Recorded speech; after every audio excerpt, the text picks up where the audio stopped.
La entrevista del Telematutino 11, gente importante a tratar temas importantes.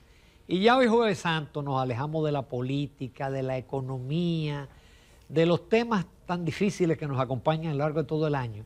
Y vamos a hablar con una personalidad del arte que no requiere presentación, Augusto Feria, actor teatral, exitoso en el cine, y que vamos a compartir un momento ameno de su vivencia, de su vida, en ese mundo tan interesante de la actuación dramática. Augusto, muchísimas gracias por aceptar la invitación.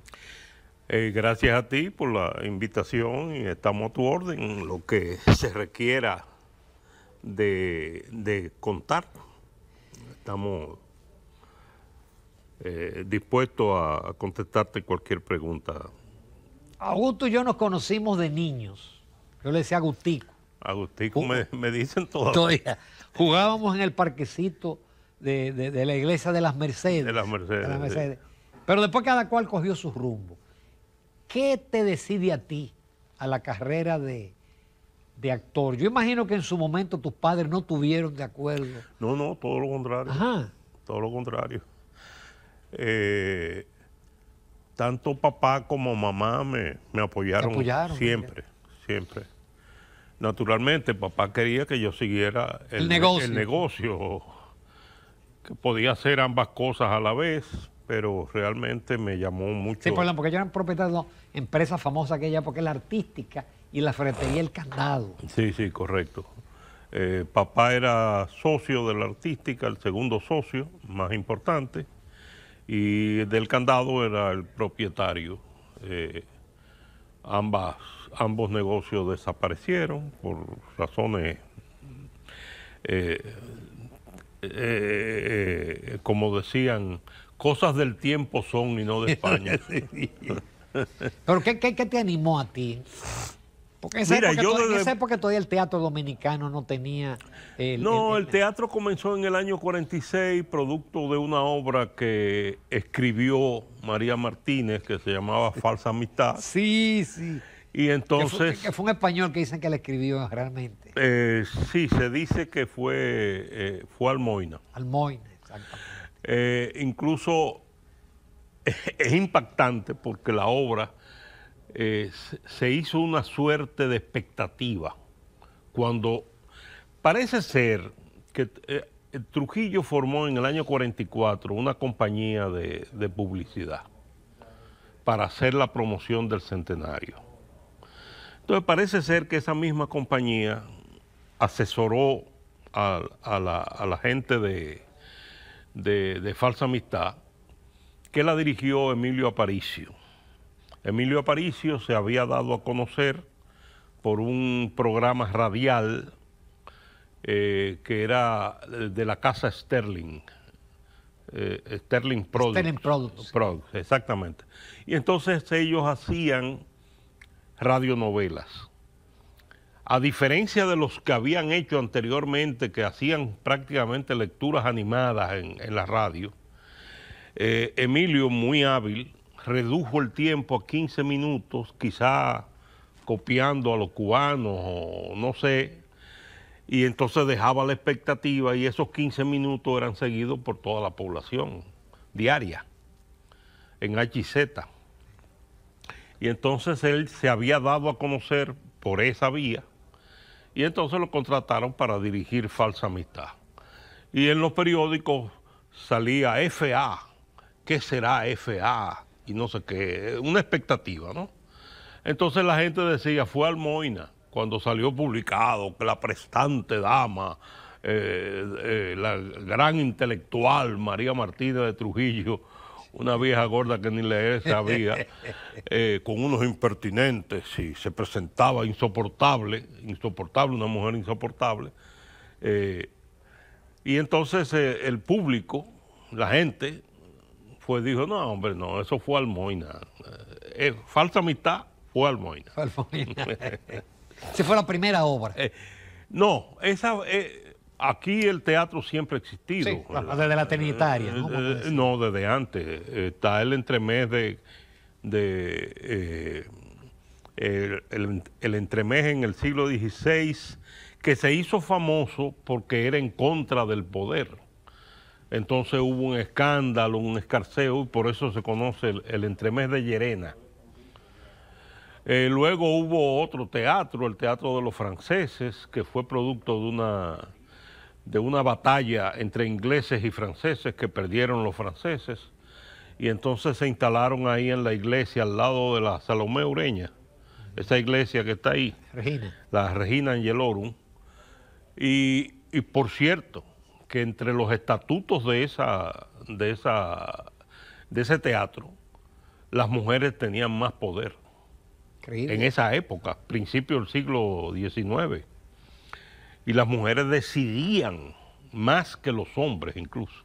Pero era un teatro tan malo que se cayó. Además, era en francés, probablemente no lo hacían en español, y entonces, claro, además de la maldad de que no fueran de buena calidad. Y luego estuvo lo de los trinitarios, que se conocen 3 obras que ellos montaron: La Viuda de Padilla, Bruto y no me acuerdo ahora la otra. La Viuda de Padilla se montó luego en el año 44 con motivo del centenario, y ahí hay un artículo que yo escribí que probablemente salga en junio en la revista de la Academia de la Historia, de toda la trama política que hubo debajo de ese espectáculo. Realmente se cree que quien participó la actriz que participó en La Viuda de Padilla con los trinitarios era Cecilia Baranis, alias Chicha, una cubana que se fue a vivir a Venezuela, era cubano-venezolana, y parece que hicieron una serie de rondas por el Caribe, México, por toda la zona del Caribe, y montaron varios espectáculos. Quien tiene esa teoría, la primera vez que yo me enteré fue producto de Giovanni Cruz. Y entonces Giovanni, al tener esa inquietud, escribió una obra que se llama Cecilia B., un espectáculo maravilloso, que ahora mismo, en este momento, se está presentando en Venezuela. Con la representación dominicana, que el director fue Fausto Rojas, y la actriz es Dibson, la que ganó el premio como mejor actriz del año en los premios soberanos de reciente entrega. Y luego sí, a principios del siglo XX, venían muchas compañías, sobre todo al Teatro Colón y al Teatro La Republicana, que es donde está hoy el Panteón Nacional, que tenía una particularidad, y era que la acústica era tan maravillosa que la gente, cuando no tenía dinero, traía sus butacas, sus mecedoras, y se sentaban enfrente y le decían el palco de los ciegos, porque solamente podían escuchar. Exacto. Por la cantidad, la calidad de la acústica de ese teatro, que todavía hoy la tiene. Augusto, pero entonces, cuando tú te dedicas, ¿cómo son tus inicios? No, al principio, como todos los muchachos, haciendo cosas en la casa, haciendo veladas. Luego entré en el Colegio de La Salle al teatro estudiantil. Luego entré al teatro experimental de la universidad, de la Pedro Enríquez Ureña. Y eso me catapultó en el año 1970 a entrar al Teatro de Bellas Artes, porque el director era Luis José Germán, Nini. Fallecido. Sí, fallecido, con cuyo hijo protagonizamos la película de Freddy Vera, que yo hago el Freddy de esa adulto. Parte vamos a hablar, porque de ahí hay muchas preguntas. Ok. Entonces, ¿cómo tú haces el crossover de actor teatral al cine? ¿Es fácil el cambio? Mira, en 1975 yo hice la primera película, que me enteré después que trabajaba Andrés García, porque no coincidíamos, él y yo. Andrés García es un... ¿Y fue una producción dominicana? No, mexicana. Mexicana, en el año 75. Una película que era un clavo como de 8 pulgadas. Yo cuando la vi, la película, fue que me enteré que Andrés García trabajaba. Andrés García, debo decir que es dominicano, Sí. nacionalizado mexicano, murió recientemente, nació en 1940. Su papá, que era piloto, era muy amigo de Emilio Aparicio. Se juntaban siempre, era del círculo íntimo de Emilio Aparicio, que fue el fundador del teatro dominicano. Era cubano. No, Emilio Aparicio era español. Ellos eran españoles todos, porque son de la migración española del año 40, que lo transformó todo aquí. Crearon la Orquesta Sinfónica, el Conservatorio Nacional de Música, la Escuela de Dibujo, de Pintura, de Arte. Además dejaron sentimientos políticos interesantes. Sí, pero muy ligeros, no como se dice. Ellos influenciaron, pero no se metían, porque le tenían miedo Además, ellos estuvieron prácticamente lo que duró la guerra. Sí. Llegaron el 39, 40, básicamente, y se fueron yendo desde el año 44, comenzaron ya a salir. Lacalle, Andrés García Lacalle, como se llamaba su papá, se fue en el 53. Emilio Aparicio murió en el 49 de un cáncer de próstata. Y nada, todo se fue diluyendo y hubo varios españoles que se quedaron aquí, que hicieron realmente, pusieron a valer la intelectualidad dominicana. Eran grupos sumamente preparados y importantes, y cada uno en su rama. Hay incluso personas que aquí se hicieron de una nueva, por ejemplo, la esposa de Walter Palm, Dominique, ella se puso Dominique por dominicana, comenzó a escribir poesía aquí, en Santo Domingo, y le dieron, a través de Pedro Vergés, cuando era embajador en Alemania, le dieron la condecoración de Duarte Sánchez y Mella, y ella ordenó que al morir le pusieran la condecoración en el féretro.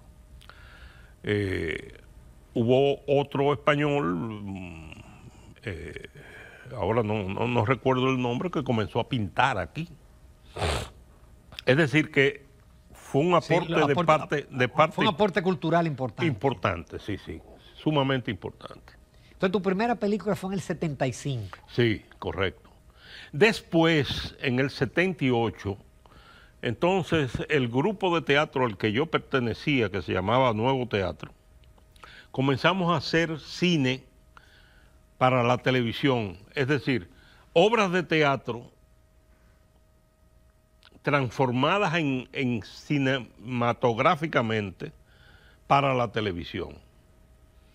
Y esto nos dio la oportunidad de aprender a actuar para el cine, no para el teatro.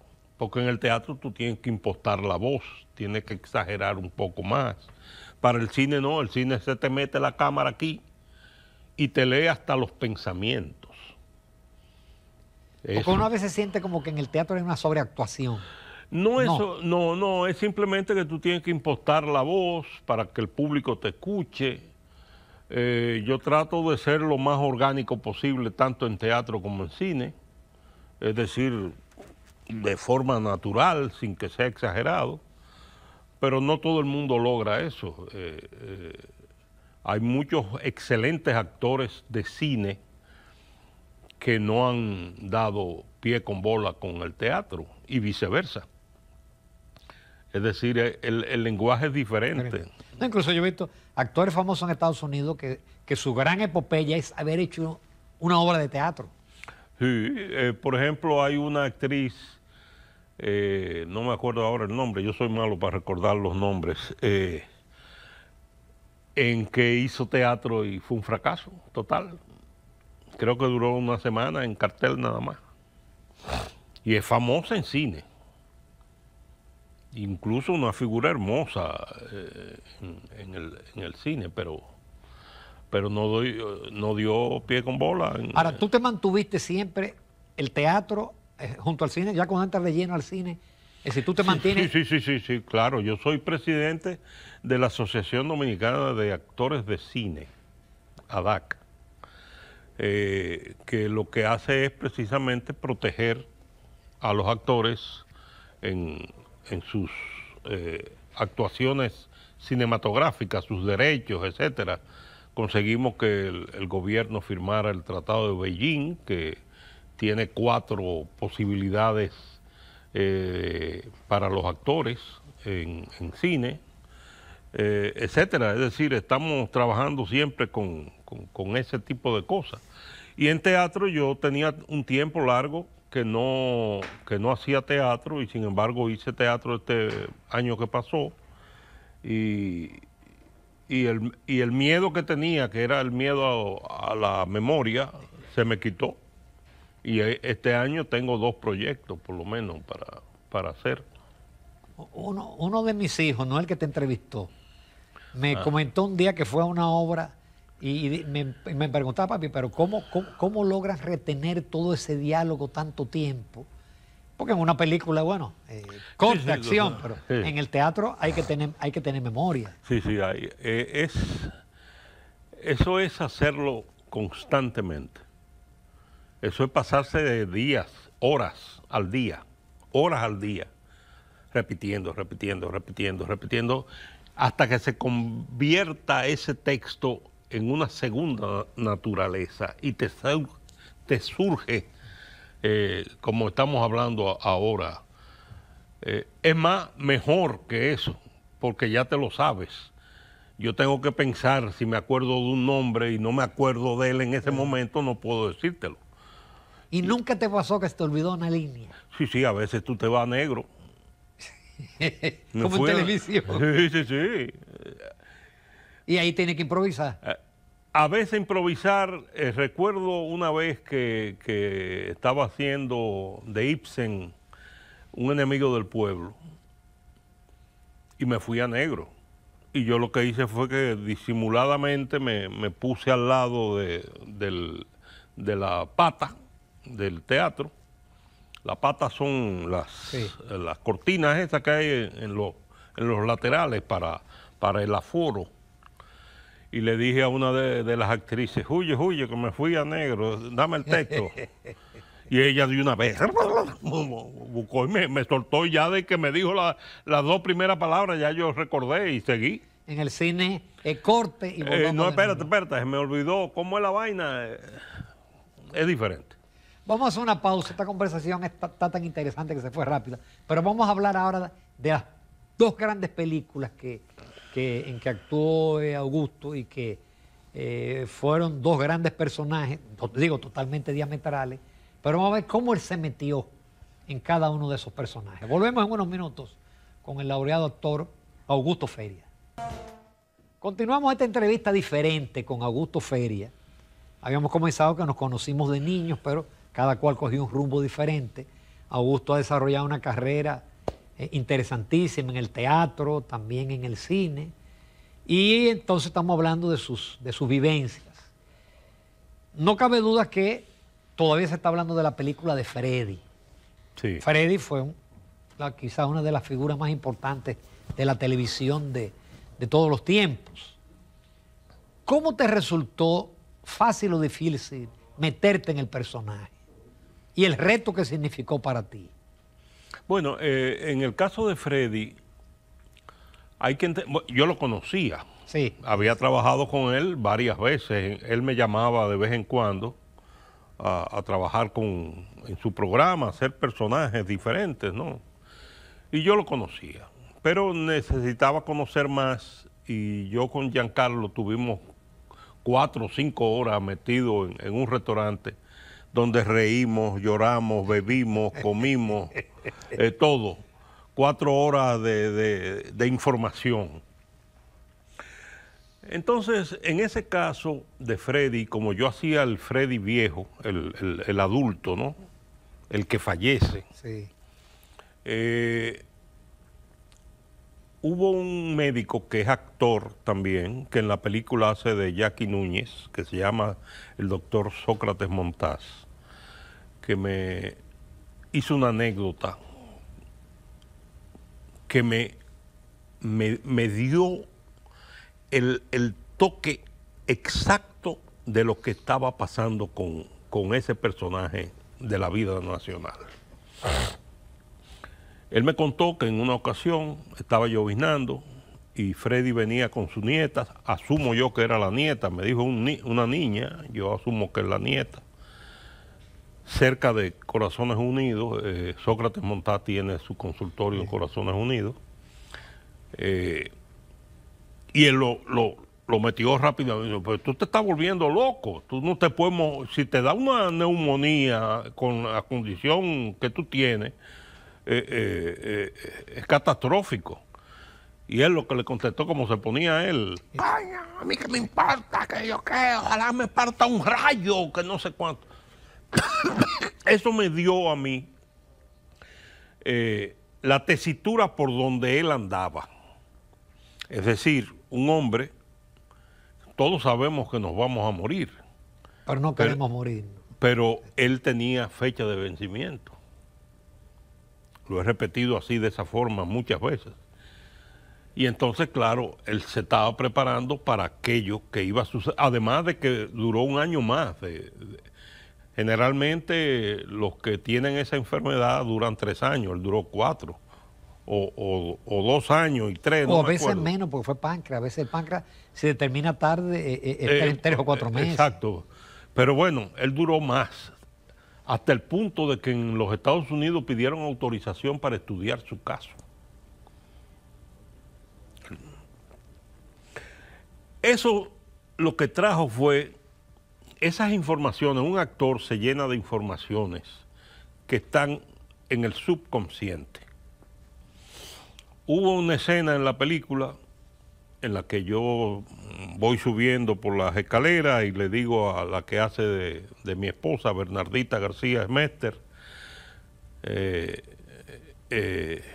no me diga nada, yo sé ya lo que tú me vas a decir, qué sé yo. Y entra a la habitación de ellos.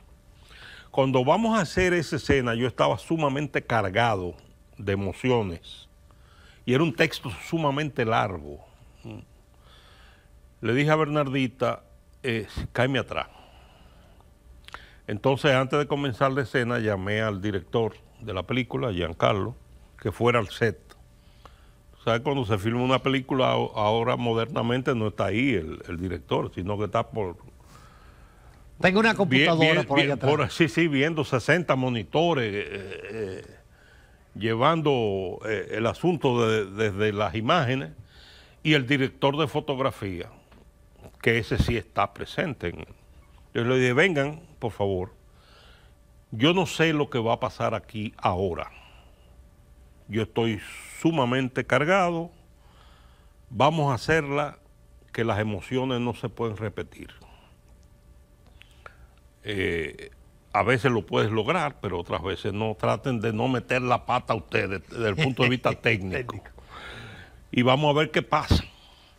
Y en efecto, hicimos la escena y casi al final, que yo estoy gritando, un loco que hay en mi pueblo, de repente el subconsciente me trajo esa emoción y termino llorando. Surgió. Que Freddy, Freddy era llorón. Era llorón, pero yo no sabía, yo no me lo imaginé. Es decir, surgió en la escena. Y entonces, esa toma se hizo una sola vez. Y así quedó, y es una escena que la gente me comenta que es emocionante. Emocionante porque es sumamente orgánica. Y eso surgió y yo lo dejé que saliera. No lo voy a cortar. Surgió, estaba ahí. Que menos que pocas veces en el cine una escena se hace una sola vez. Muy pocas veces. Muy pocas veces, sí. Esa particularidad tiene esa película, de esa escena en particular, de la que yo me siento muy orgulloso, pero vuelvo y te digo, no fue pensada. Surgió. A lo mejor cada vez piensa que te pusieron algo en los ojos para poder brotarte lágrimas. Ahí no hay nada de eso. Ahí no hay nada. Ahí no hubo colirio ni hubo nada. No, nada de eso. Augusto, y ya entonces en otro papel diferente, pero ya en el teatro, que tú hiciste de Trujillo. Bueno, eso fue un reto realmente. Porque tú no conociste a Trujillo. No, pero... Tú y yo éramos niños cuando el Trujillato se estaba cayendo. Bueno, cuando mataron a Trujillo yo tenía 10 años y medio. Vamos ahí. 10 años y medio. Me acuerdo, porque lo leí, ¿no? Porque frente a nosotros, en las Mercedes, vivía Rafaelito Alburquerque. Sí. Y su papá escribe en un libro que escribió muy, muy interesante, el terror. El doctor Alburquerque Sayas. Sayas Bazán. Sayas Bazán. Sayas Bazán, sí. Y entonces él narra que había llegado un pariente de él en la noche anterior y dice, parece que hay otra invasión. Cuando matan a Trujillo, no, parece que hay otra invasión, que no sé qué, y hay esa tensión, pero no se sabe. Y por la mañana también vuelve el pariente y le dice, no, es que hay esa... Entonces él cuenta que va a salir de su casa, cierra la puerta y siempre como que se paraba y oteaba la calle, ¿no? Y hay una muchacha que él no conoce sino a fuerza de verla, porque siempre la veía que ella cruzaba por ahí con Rolo, por la calle de enfrente, por la acera de enfrente de él. Pero esta vez la muchacha cruza y va caminando en la acera sur, que es la acera donde él vivía, y él se queda y le llama la atención que la muchacha cruzara por primera vez. Entonces viene caminando, lo mira y le hace así. Ya. Ya, lo dijo todo. No dijo más nada, siguió caminando. Eso fue, dice, ya entendí qué fue lo que pasó. Y luego vino Rafaelito y le dijo que había visto la bandera de la fortaleza Osama media asta.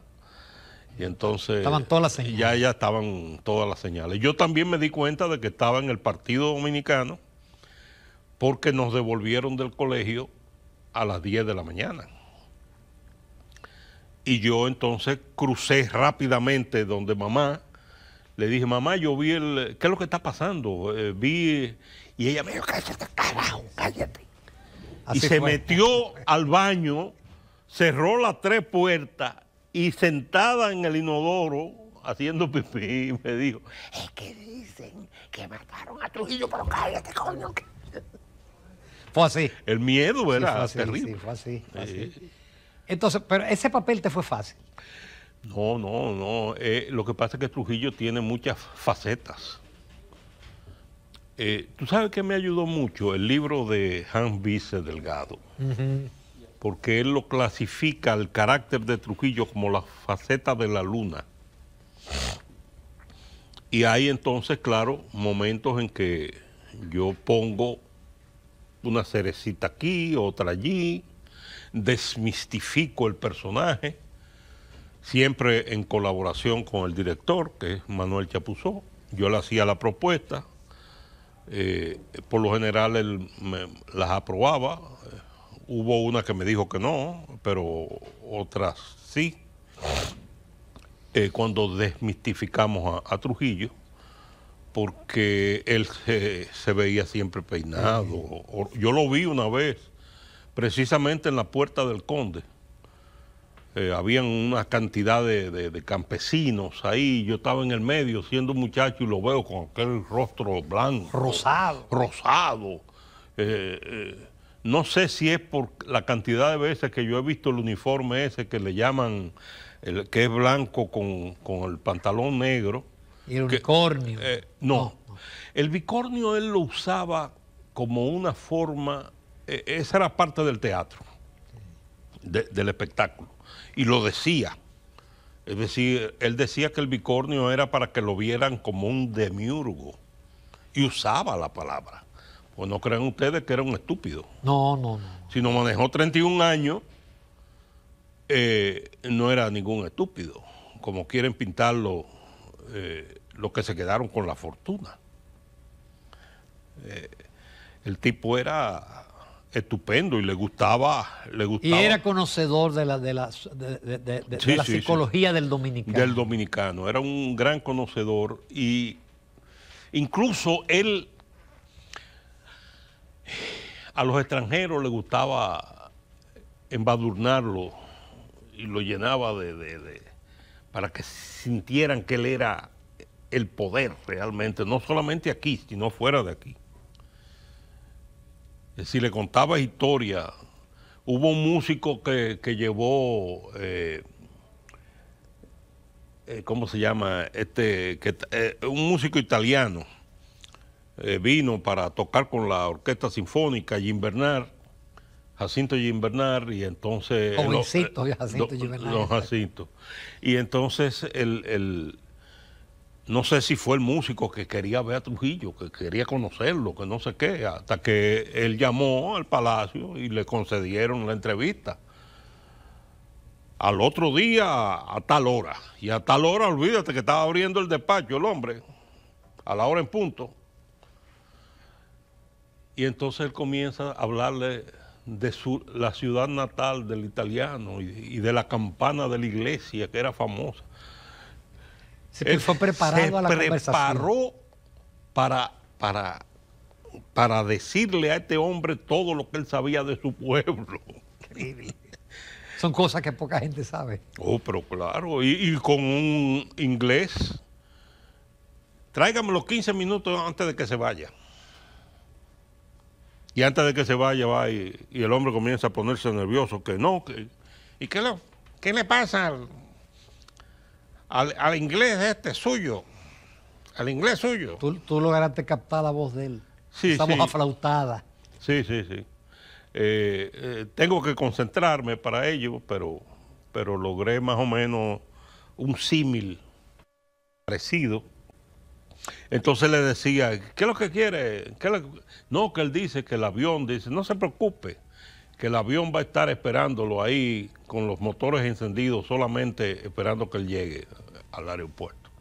A los 15 minutos el hombre vuelve con el mismo nervio. No, que el problema no es aquí, el problema es en Nueva York para la conexión a Londres. Dígale que va a estar allá también con los motores encendidos esperándolo. Resulta ser que Trujillo era accionista de la Pan American. Entonces podía hacer ese tipo de diablura. Pero era un personaje. Es como decía Juan Bosch, que Trujillo entró al país como llega el capitalismo, botando sangre por los poros. Eso era Trujillo. Trajo al país al siglo XX y consolidó el capitalismo que había comenzado en el año 1875 con el primer ingenio, creo que la Angelina o no sé cuál de ellos fue, que comenzó producto de la guerra. Entonces comenzaron a venir cubanos a hacer la industria azucarera. Pero a diferencia de Duvalier, que empobreció a Haití, él dejó a... No, todo no, para que se lo robaron. Sí, claro. Se lo robaron. Uno de los que los mató, sí, que nunca se dice. Sí. Augusto, mira, ya finalmente, ¿cómo tú ves el futuro? Necesita de los incentivos. Ahora se está hablando mucho de quitar incentivos y exenciones. Mira, nosotros hemos ya ganado premios. El cine comienza en todos los países con lo cómico, sí, con las comedias, etcétera. Nosotros ya estamos produciendo $150 millones Ya tenemos un premio en Berlín y aparentemente otro del público en un festival en Nueva York. Ya han ido 2 actores, los 2 primeros actores, miembros de la Asociación Dominicana de Actores de Cine, fueron a filmar a la India. A Bollywood. A Bollywood. Ernesto Báez y no me acuerdo, esta muchacha, hija de una gran amiga. No me acuerdo. El problema que tengo con los nombres, soy malo para eso. Pero eso no le da, ¿eh? Eso no le da. No le da. No. Yo creía que sí. No. Ellos fueron, y te digo que a Ernesto, antes de salir de aquí del país, le pusieron un seguro de $1 millón. Es decir, naturalmente, la cinematográfica de la India es un monstruo más grande.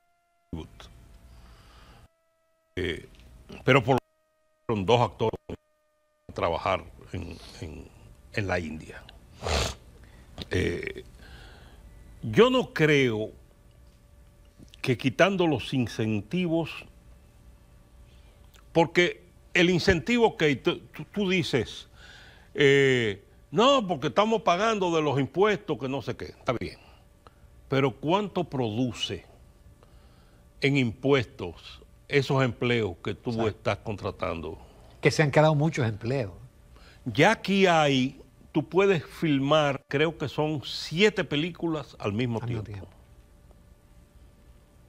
No estoy seguro del dato, pero es por ahí que anda, 6 o 7. Sí, que ya hay los técnicos. Los técnicos para hacer, estamos hablando, recoge los cables del camarógrafo, de los equipos, etcétera. Gente de... No, hay de todo. Yo tengo un amigo que él lo que se ha especializado en carro viejo. Ah, sí. Y él tiene siempre carro viejo alquilado, rentado para películas. Sí, eso es así. Es decir, que lo que genera es más que lo que tú dejas de percibir. Es un toma y daca. Exacto. Yo te doy, pero tú me das para atrás. El beneficio es más que el costo. Exactamente. Siempre hay, ¿cómo se llama? Ese rumor y entrar a 2 los impuestos después de las elecciones. Eso es lo que se... de modo que nada, que eso es productivo. El cine es productivo y ya estamos logrando cosas. Ya hay buenas películas. Ya hay buenas películas. Bueno, de Freddy, precisamente, el productor ha dicho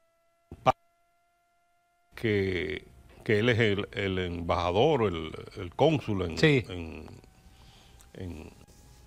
en Hollywood, precisamente, en esa zona de por ahí, de los Estados Unidos. Dice que Freddy es la mejor película dominicana. Que para él era mayor. Ya lo sustituyó. Ya lo sustituyó. Qué bien. Augusto, solamente me resta agradecerte este grato momento y este grato encuentro. Y yo sé que los amigos televidentes disfrutaron de todas estas vivencias que tú tienes y que todavía parece que hay Augusto Feria para rato, bueno, si Dios quiere. Mamá se murió en septiembre, tenía 104. Es decir que me van a tener que aguantar por lo menos 30 años más. Yo tengo esperanza porque la mía murió a los 100. Augusto, muchísimas gracias. Bien, muy amable, gracias a ti.